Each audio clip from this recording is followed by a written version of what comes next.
Habari zenu wapendwa na karibuni tena kwenye The Mele Show. Kuna watu aina tofauti tofauti na tamaduni tofauti ulimwenguni.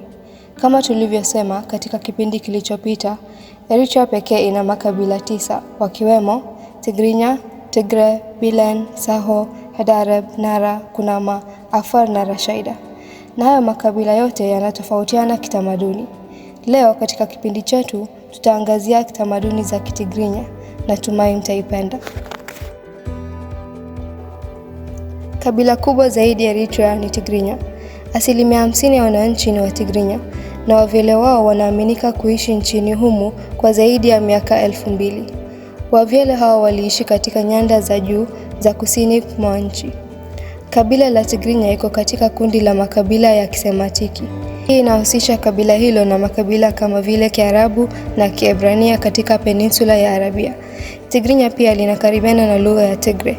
Miongoni wa maneno yanayojulikana zaidi kwenye kabila la Tigrinya ni salam, kumaanisha habari. 1% kubwa ya Watigrinya ni Wakristo na 7% ni Waislamu. Watigrinya katika historia wanajulikana kama wakulima. Ukulima ndio kazi kuu katika sehemu hiyo. Kuna wakulima wengi waliofana katika kazi hiyo na hukuza mimea mbalimbali. Watigrinya pia ni wasanii. Wao hutengeneza vyombo kama vile vyungu vya kahawa, vikapu, michoro na vitu vingine ambavyo mara nyingi huuzwa nchi za nje. Chakula cha kitamaduni na kinacholiwa zaidi na Watigrinya ni injera.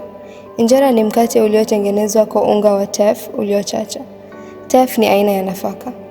Injera huliwa kwa aina tofauti za michuzi, sosi na mboga. Aina nyingine za vyakula vya Kitigrinya ni kicha na hambasha. Vyakula hivi hutengenezwa kwa ngano, ila namna ya kutengeneza hutofautiana. Vyakula hivyo vinakaa hivi. Tunatengeneza video vya jinsi ya kuandaa hambasha hivi karibuni. Kwa hivyo hakikisha una subscribe katika kipindi chetu ili usikose kuiona resipe hiyo.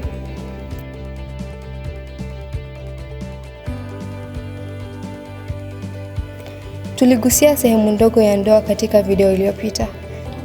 Je, unafahamu kuwa mwanamke ndiye mtoa mahari? Bonyeza hapa ili utazame video kuona vipi na kwa nini hilo hufanyika. Harusi ya Kitigrinya mara nyingi huchukua muda ya siku 2, ambazo ni Jumamosi na Jumapili. Baada ya wiki moja kuna sherehe nyingine itwayo Hamauti, ambapo familia ya biharusi hutembelea bibi harusi kwa nyumba ya mume wake.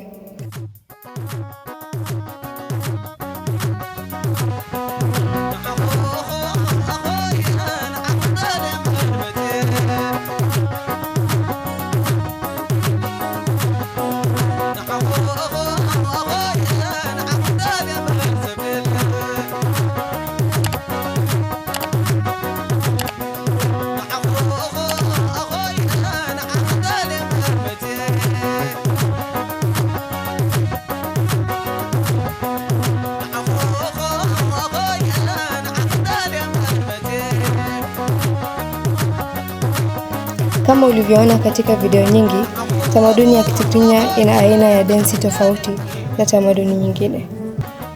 Densi hii huhusisha pelekaji ya mabega kulingana na madundo wa nyimbo. Huku watu wanazunguka katika duara lisilo na mwisho. Mduara huo huitwa kuda. Densi hiyo ni kama unavyoona.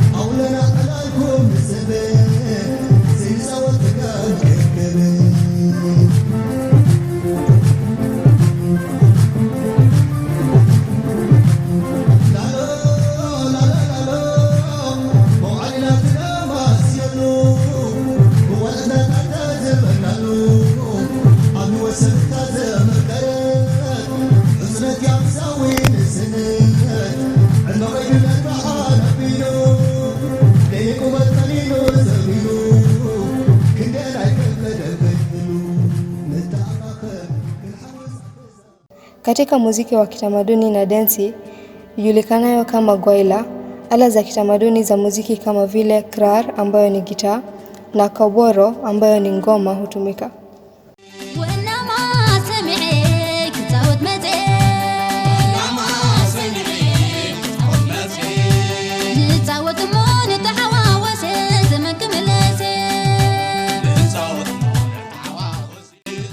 Nyumba za kitamaduni za Kitigrinya hujulikana kama Hudmo. Kama jamii nyingi, kama si zote, watoto huchukuliwa kama baraka na Watigrinya na mama mzazi hutunzwa vizuri. Ndugu, jamaa na marafiki huhakikisha amekula na kunywa chakula moto punde tu anapojifungua.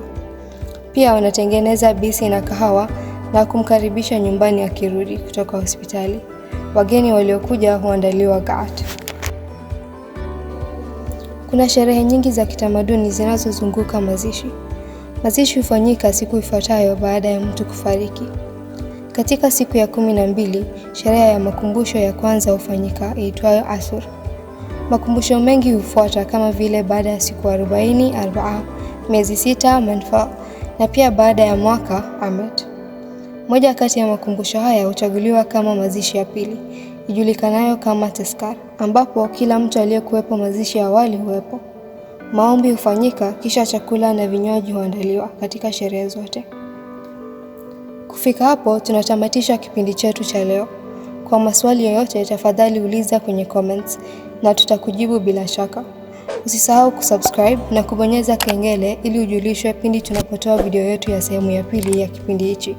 Asanteni sana kwa kutazama The Mele Show.